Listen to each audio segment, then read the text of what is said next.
Page 385, number 21, asks us to describe the end behavior of the function y equals the inverse tangent of x squared. So what we want to do is look at it in our graphing calculator, which I have typed in here. And then what we want to do from there is press zoom trig. So it'll give us a graph based on angles. And there's the shape of it.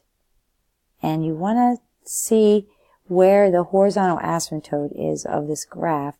So if we hit trace, what we're going to see is as we go along in either direction, positive or negative x, we're going to find that the y values are approaching about 1.57 or so. Now, how are you supposed to know what that is? Well, you have to play around a little bit. And if I do pi divided by 2, I get 1.57. So it's right along the edge of the range of the inverse tangent. So let's sketch that on our paper here. So we need to put in where pi over 2 is, which I'm going to put right about there. And I'm going to draw a horizontal asymptote right along there. So my graph is going to come along that.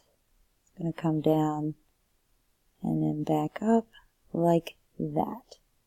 So my end behavior is going to be on this side, the limit as x approaches negative infinity of inverse tangent of x squared. That's going to equal pi over 2.